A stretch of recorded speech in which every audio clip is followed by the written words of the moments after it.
आष्टावाला म्हणून फेमस आहे. तालुका राजेगाव, गाव राजेगाव.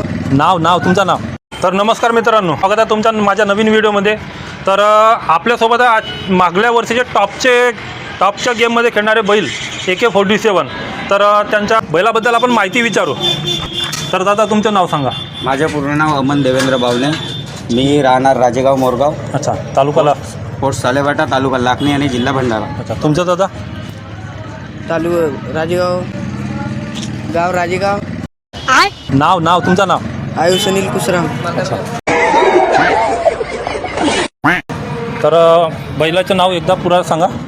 ह्या बैलाचं नाव आहे चंदा. अच्छा. आणि त्या बैलाचं नाव आहे रायफल.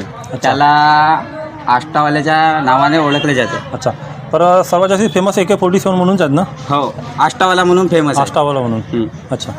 तर खरेदी कुठली आहे? हा रामटेक साईडचा बैल आहे आणि तो MP चा बैल आहे. किती प्राईज आहे काही? ह्या बैलाची प्राईज आहे 2,21,000 आणि त्या बैलाची आहे 2,71,000. अच्छा. कुठून म्हणलं? रामटेक साईड. रामटेक साईड. हा रामटेक साईडचा आहे आणि तो MP चा आहे. MP चा आहे. मग याच्या आज तर काही खेदा झाला नाही तुमचा? नाही. बघाय काही झाली नाही. नाही. तर याच्या अगोदर किती नंबरवर आणि कुठे गेम झाला तुमचा? आहे बैल 5 नंबर, 4 नंबर, 3 नंबर, 2 नंबर आणि 1 नंबर पण केलेला आहे. 1 नंबरवर गेला. हो.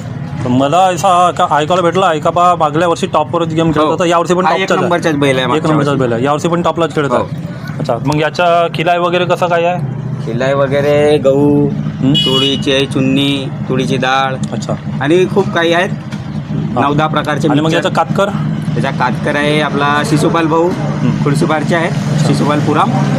ते आहे. आणि मग तुम्हाकडे बैल किती आहेत आणखी? आमच्याकडे 3 बैल आहेत. म्हणजे ग्रुपच्या नावाने चालते किंवा असं? सागरभाऊ ठाकरे यांच्या नावाने. सागरभाऊ ठाकरेच्या नावाने ग्रुपने चालते.